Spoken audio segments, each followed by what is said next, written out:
આપણે ધોરણ 11ની અંદર એકાઉન્ટન્સી એમાં ભાગ 2 હિસાબી પદ્ધતિની પ્રણાલિકાઓ. તો હિસાબી પદ્ધતિની જે પ્રણાલિકાઓ છે એની અંદર આપણે 4 પોઈન્ટ વિશે આગળ વાત કરી છે. બરાબર, 4 પોઈન્ટ વિશે આપણે માહિતી મેળવી દીધી છે. હવે આજે આપણે વાત કરવાના છીએ નાણાકીય માપનો ખ્યાલ. હિસાબોમાં બધા વ્યવહારોને નાણાકીય એકમોમાં રજૂ કરવામાં આવે છે. શું કહે છે કે હિસાબોમાં જે વ્યવહારો છે એ વ્યવહારોને નાણાકીય એકમોમાં રજૂ કરવામાં આવે છે. હિસાબો લખવાના હેતુ માટે નાણાંને એક સામાન્ય માપદંડ તરીકે સ્વીકારવામાં આવે છે. નાણાં શું કહે છે? સામાન્ય માપદંડ તરીકે જે બધાએ સ્વીકારેલો છે. હિસાબો માટે મિલકતોની જવાબદારી તથા ઉપજ અને ખર્ચનું આર્થિક મૂલ્ય નાણાંમાં દર્શાવવામાં આવે છે. હિસાબો માટે મિલકતોની જવાબદારીઓ તથા ઉપજ અને ખર્ચનું આર્થિક મૂલ્ય નાણાંમાં દર્શાવવામાં આવે છે. આપણે જાણીએ છીએ કે ભાઈ હિસાબોમાં મિલકતો છે, પછી જે આપણી જવાબદારી છે, આ બધું જ ઉપજ ખર્ચનું આર્થિક મૂલ્ય શામાં દર્શાવવામાં આવે છે? તો નાણાંમાં દર્શાવવામાં આવે છે. એટલે કે નાણાકીય મૂલ્ય ધરાવે છે એવું આપણે કહી શકીએ.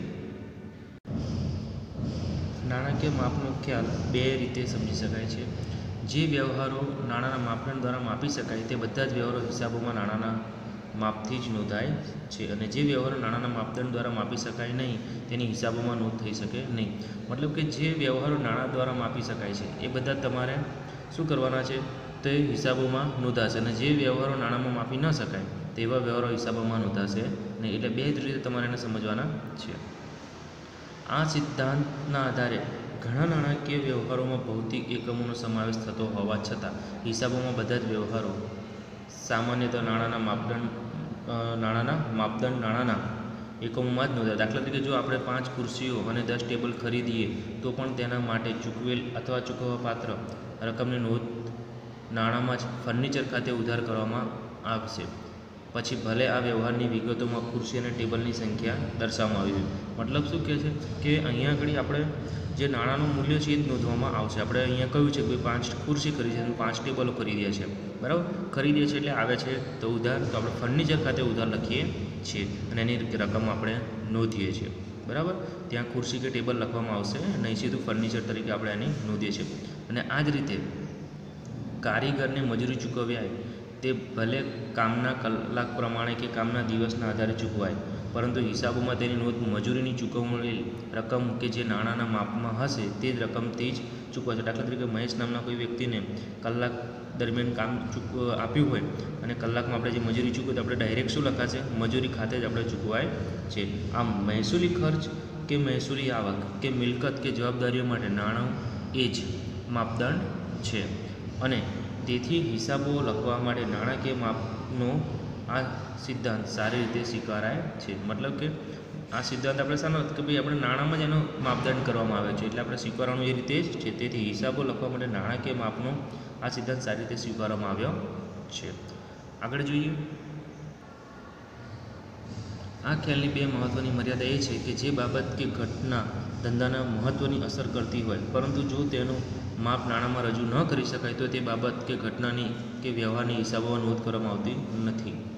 બીજું, નાણાંનું મૂલ્ય વખતો વખત બદલાતું રહે છે. આપણે સૌ જાણીએ છીએ કે ભાઈ નાણાંનું મૂલ્ય શું થાય છે? વખતો વખત બદલાતું રહે છે.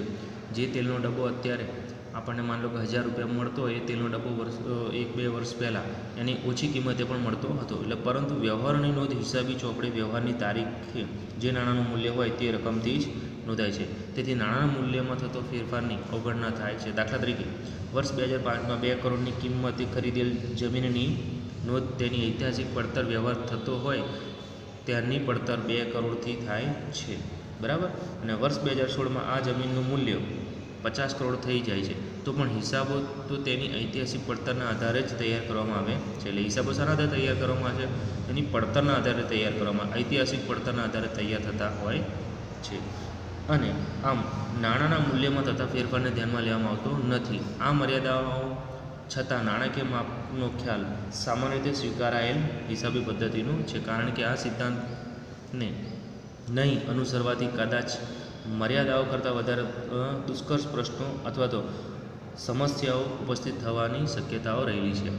બરાબર. એટલે એવું કહે છે કે ભાઈ વર્તમાન જે ભાવ છે એના કરતાં એનો જે ભૂતકાળનો જે ભાવ હતો, ઐતિહાસિક જે ભાવ હતો એ કિંમત જ ગણવામાં આવે છે. એટલા માટે આ ખ્યાલને વધુ સારી રીતે સમજવા નીચેના કેટલાક આપણે ઉદાહરણની મદદ લઈએ. તો કયા કયા ઉદાહરણો છે જોઈએ. તો અહીંયા આગળ આપણને ઉદાહરણની અંદર પહેલું કહ્યું છે, કારખાનાના કારીગરોની હડતાલ ધંધાને અસર કરતી મહત્ત્વની ઘટના હોવા છતાં તેની કોઈ હિસાબી નોંધ થતી નથી. આપણે જાણીએ છીએ કે ભાઈ આની કોઈ હિસાબી નોંધ કરવામાં નહીં આવે, કારણ કે હડતાલ થઈ, બરાબર, એની નોંધ કરવામાં આવશે નહીં, પણ એની હડતાલની અસર એ ધંધાને અથવા તો કારખાનાને ઘણી બધી થતી હોય છે. આ ઘટના નાણાંના માપદંડ દ્વારા માપી શકાય તેમ નથી, માટે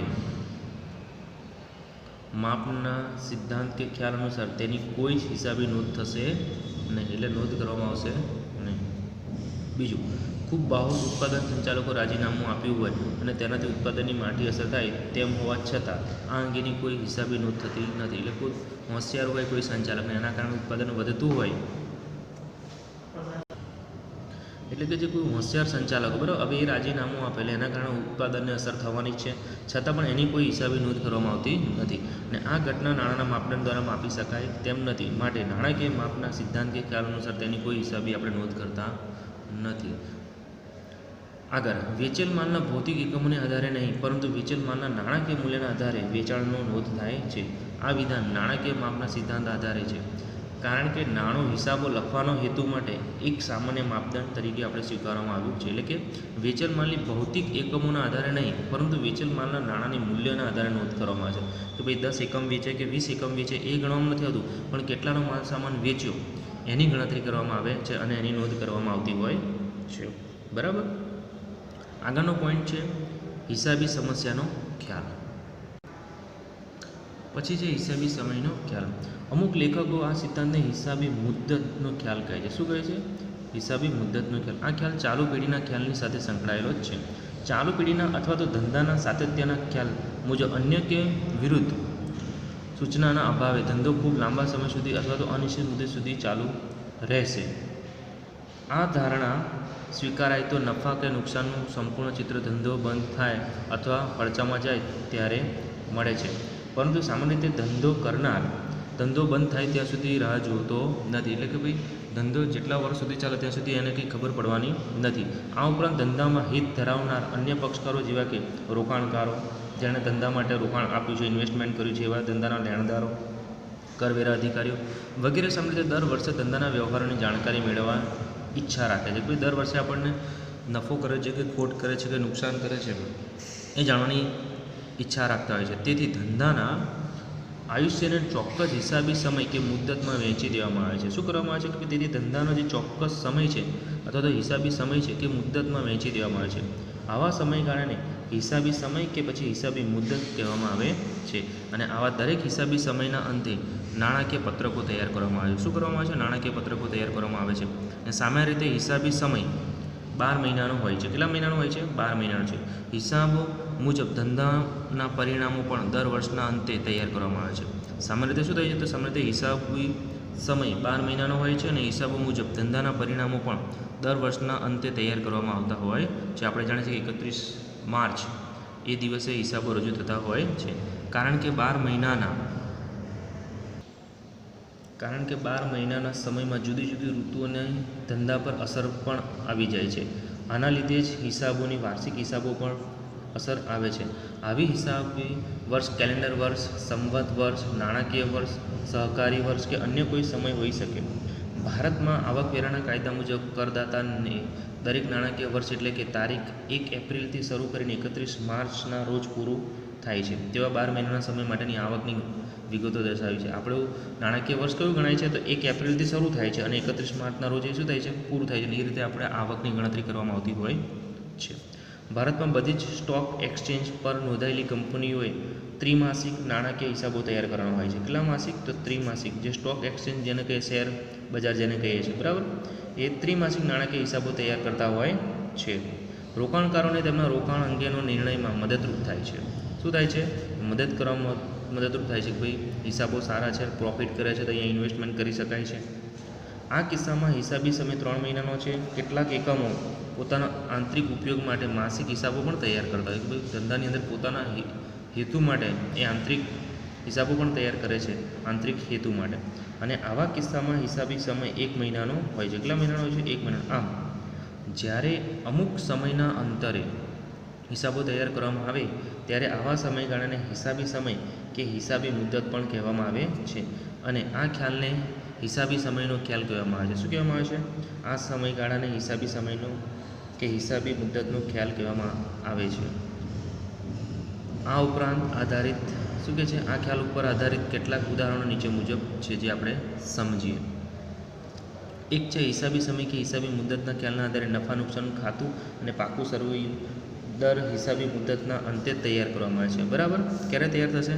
તો વર્ષના અંતે હિસાબી મુદ્દત છે અને સમયના અંતે. બીજું કે છે ધંધાનું આયુષ્ય ખૂબ લાંબા સમય સુધી અથવા તો અનિશ્ચિત સમય સુધીનું હોય છે. ધંધાનું આયુષ્ય કેવું હોય છે? લાંબા સમય સુધીનું હોય છે, અનિશ્ચિત મુદ્દતનું હોય છે. ક્યારે ધંધો બંધ થશે કંઈ ખબર નહીં. 10 વર્ષ, 20 વર્ષ, 50 વર્ષ સુધી પણ ચાલે. બરાબર. ક્યારેક અનિયમિત સમય સુધી પણ ચાલતો હોય છે. તેથી તેની ધારણાને લીધે આવું આયુષ્ય અમુક અનુકૂળ હિસાબી સમયમાં વહેંચી દેવામાં આવ્યું છે કે જેથી એકમની આવી દરેક હિસાબી મુદ્દત માટે પરિણામ અને પરિસ્થિતિ જાણી શકે. ભાઈ આ ધંધાની આ પેઢીની પરિણામ શું આવે છે દર વર્ષે, પરિસ્થિતિ કેવી હોય છે દર વર્ષે, એ જાણી શકાય છે. અને આ પ્રથા હિસાબી સમયના ખ્યાલ આધારે છે. બરાબર. આ પ્રથા કઈ છે? તો હિસાબી સમયના ખ્યાલ આધારે નક્કી કરવામાં આવી છે. વિદ્યાર્થી મિત્રો, નેક્સ્ટ ટાઈમ જ્યારે મળીશું ત્યારે પૂર્ણ રજૂઆતનો ખ્યાલ વિશે ચર્ચા કરીશું. Thank you. આભાર.